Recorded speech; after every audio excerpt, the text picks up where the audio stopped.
we agreed that according to the half-year convention, any asset that will be disposed at a certain year, we will only allow half the depreciation. So when I say this asset is disposed, okay, or I dispose of this means that I'm getting rid of it, I stopped using it.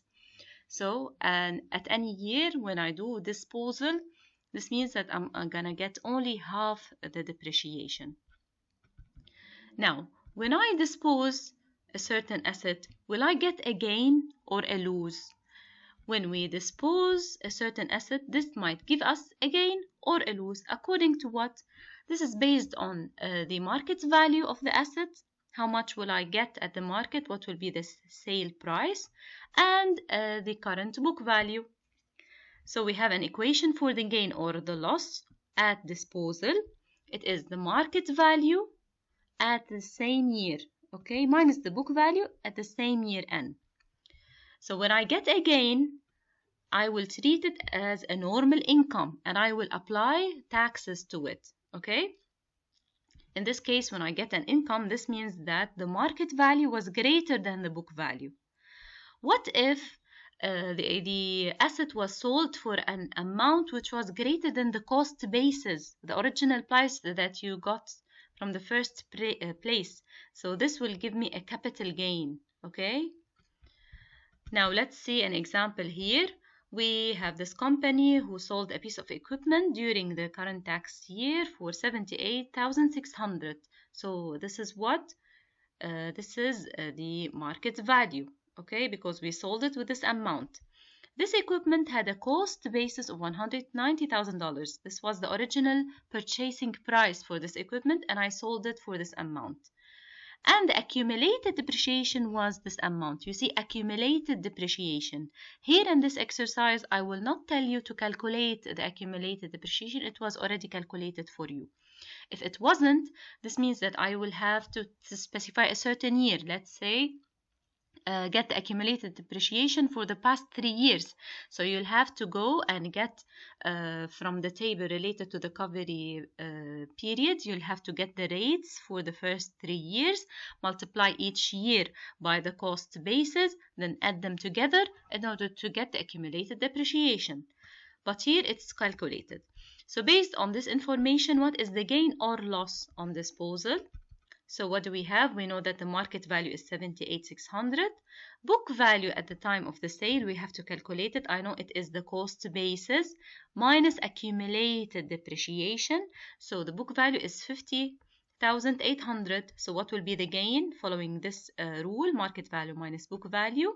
Okay, you see that you have a gain of $27,800.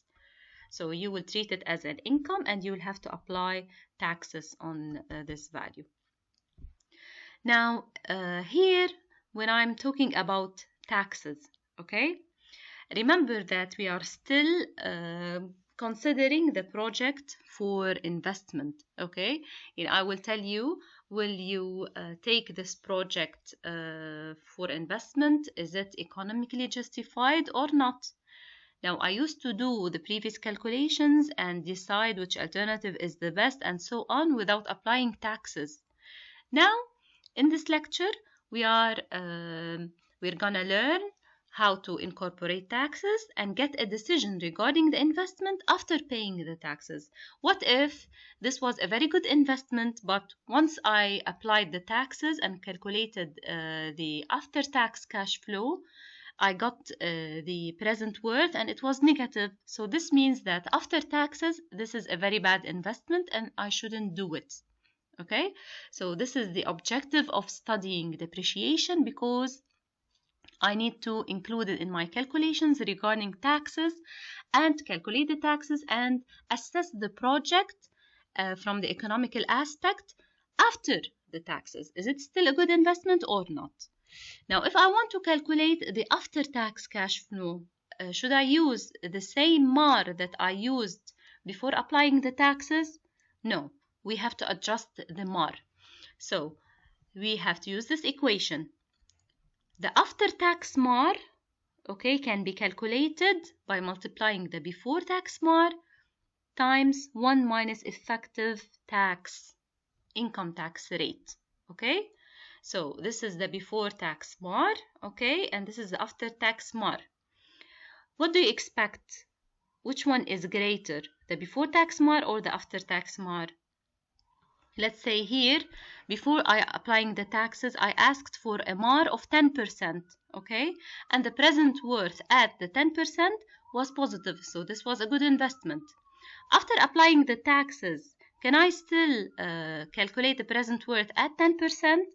No, I should expect that the interest should be less. So I might tell you that the present worth using the after-tax MAR at, let's say, 7% was positive, so this was a good investment. So you have to expect that the after-tax MAR should be less than the before-tax MAR.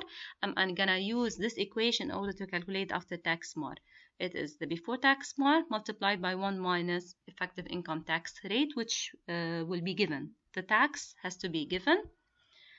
Now, if I want to begin seeing how do we get the after-tax cash flow, okay, you have to understand that it's basically or generally before, it's the same as the before tax analysis, okay? We just add a new column for the after-tax cash flow and we will treat it in the same way.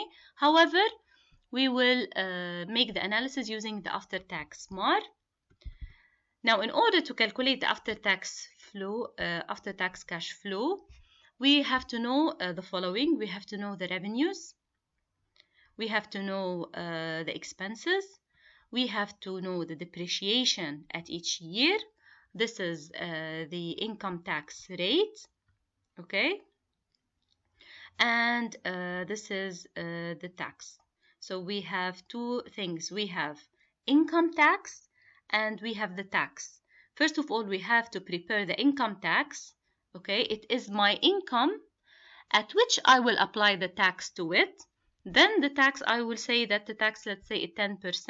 So this 10% is applied on this, on the income tax. Okay.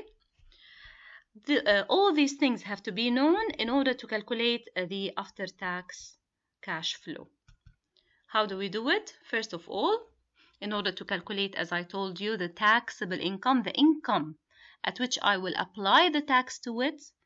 Of course, the income without applying the tax is the revenues minus expenses. This is my income. But we agreed that we are calculating the depreciation and taking it into consideration to minimize the tax that I will pay. So if I want to calculate the income at which I'm going to apply the tax, it's going to be revenues at a certain year minus expenses minus the depreciation, so that the income will be ready for the tax to be applied to it. Okay, so this is the tax. Let's say the tax is 10%.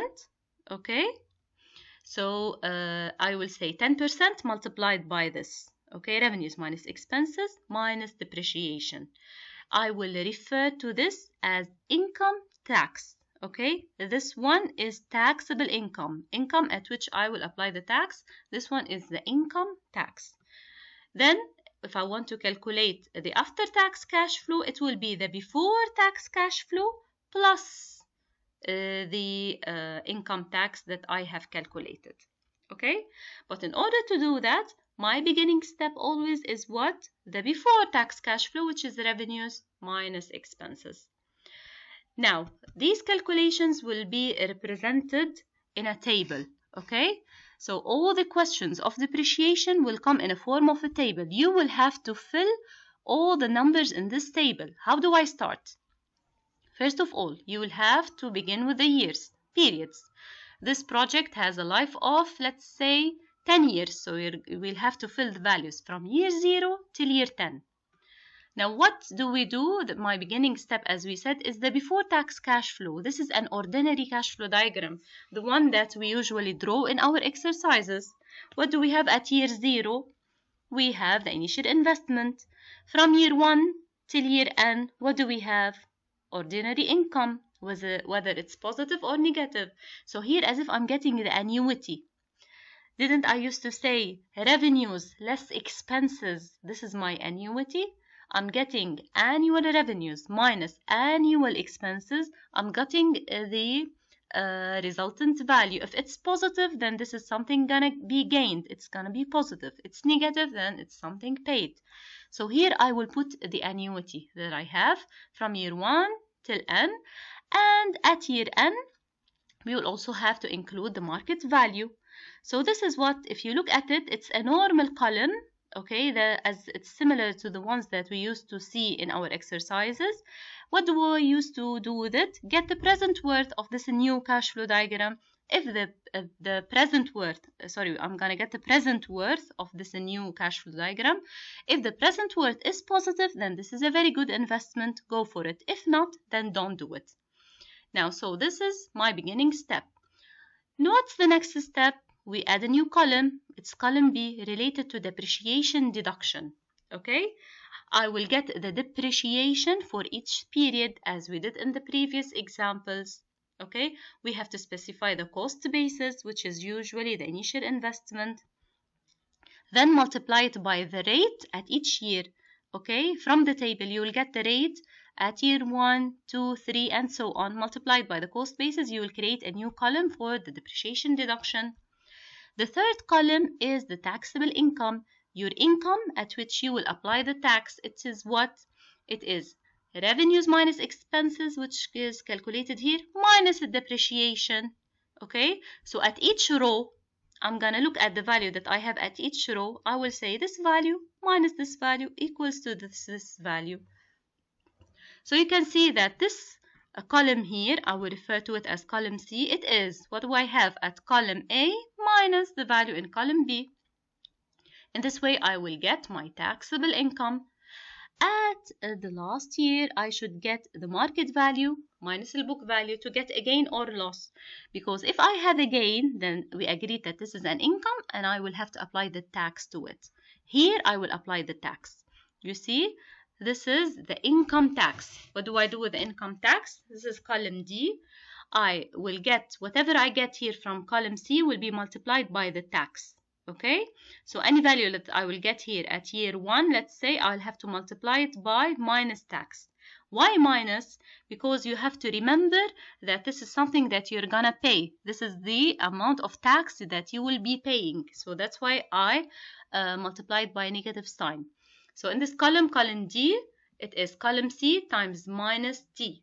This is what? Your income tax. Now I know that this is the tax and this is the column of the cash flow before tax. How do I get the after tax cash flow? It is the amount here that I was earning before taxes minus the tax. Okay, but since here I already multiplied this whole column with a minus, so I can say that this column E is column A, the before tax cash flow, plus D, because it's already included a minus here. Okay, so in this column I will be getting what? After tax cash flow. After I get it, I will treat it as if it is a new cash flow diagram. I will have to calculate the after tax MAR, okay, and calculate the present worth of this column at the after tax MAR. If it's a positive value, then this is a very good investment after paying the taxes, so you'll have to go for it. If it's negative, then before the taxes, this was a good investment, but after paying the taxes, it's no longer a good investment. So this is the objective of this new chapter, to know whether this is still a good investment after paying the taxes. We will solve more exercises to understand the idea better. Thank you.